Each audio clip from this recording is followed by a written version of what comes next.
I can tell you, insecurity in the Cameroons. Please talk to us about what is happening on the ground.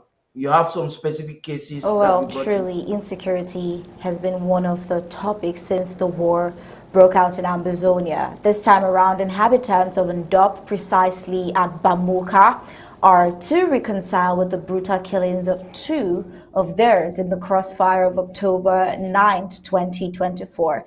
In the exchange between the colonial army and the Ambazonian state army that killed these two innocent civilians, and with many injured.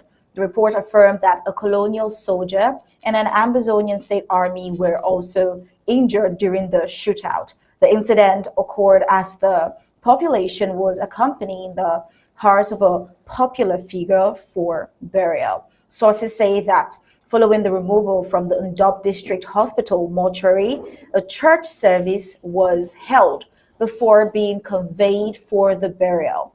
Now, La Republic colonial forces, according to sources, infiltrated the population as commercial motorcycle riders and the Amazonian State Army got a tip-off and launched an offensive at a bridge between Messi and Banca in Ndop. The colonial forces who camouflaged in the crowd and used the population as always as a shield, attacked a control post mounted by the Amazonian State Army. The two innocent unalived in the exchange were a man and a woman. The old man neutralized in question was a brother to the deceased. Those injured were ferried to nearby health facilities for medical attention. Well, according to reports we got, an eyewitness account says they were so confused as bullets were flying from both sides and they were struggling for safety while some people were shot. An old man and a woman died on the spot in front of these eyewitnesses' own eyes. Now, according to another mourner in the scene, he says his grandmother was shot in the leg, but thanks that the bullet did not penetrate too much to make it fatal for her. Now, this is just sad. It's reports that suggests whenever La Republic military sends Ambazonians, they end up shooting just to target what they call Amba fighters. This is a very sensitive situation that has to be sorted out. And thank God that the ASA are always alert and always ready to protect Ambazonian territory. But when we talk of the insecurities in Ambazonia, it gets worse because while cited the insecurity amidst the ongoing war in Ambazonia, we brought to you last month, precisely on the 5th of September, we brought to you a report of the assassination of a Reverend Mbakwa Alfred, a pastor who was working with the Full Gospel Mission in Bamenda. By unknown gunmen, he was killed. That happened just a day before. It happened on the 4th of September this year, just last month, while citing the insecurity amidst the ongoing war in Ambazonia last month. We brought to you this particular report of the assassination of a Reverend Mbakwa Alfred, a pastor working with the Full Gospel Mission in Bamenda by unknown gunmen. That happened on the 4th of September. Reverend Mbakwa, who originally from Bambalang in Ngoketunja County, was not only a dedicated pastor, but also served as a teacher and the board president of a cooperative credit union in Bamenda. On the night of his death, he was forcibly taken from his home in Malthri, Bamenda, Kwezan by unknown gunmen and fatally shot.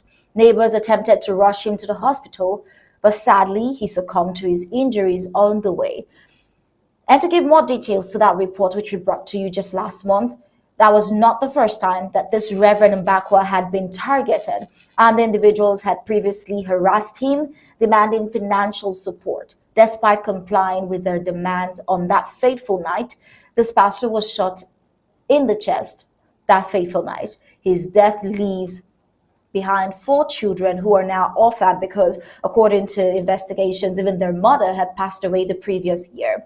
Adding a further tragic dimension to this story is the recent update we're having that just last night, during the vigil for the Reverend Mbakwa, something known as wakekeeping on October 11th, gunmen stormed the gathering and abducted one of his sons right where they were having the wake keeping in Mile 3 in Queen Bamenda. It was abruptly halted around 7:20 p.m. when the assailants arrived, firing gunshots and taking the young man, who was the son to this deceased pastor, with them. This abduction raises more questions about the motives behind the killing of Reverend Mbakwa and suggests that the attack on his family may involve deeper personal interest.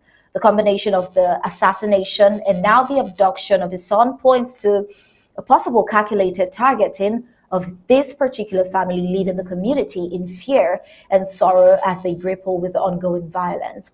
The circumstances surrounding this case underscores the deteriorating security situation in Bamenda, especially and across Ambazonia since the war started, and highlights the devastating impact of the Amazonian war on families and communities. One question, not just on our minds, but also in the minds of those who were present to pay their last respect at the vigil, is why wouldn't these armed men at least respect the dead enough to go through the funeral rites without all of this chaos?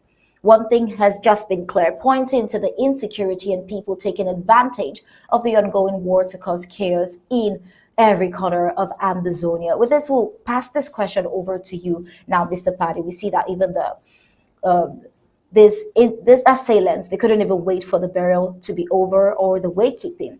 The violence continues even in burial grounds. It just goes to show the height. We'll pass the baton now over to you, Mr. Paddy, to deliberate on this insecurity in Amazonia.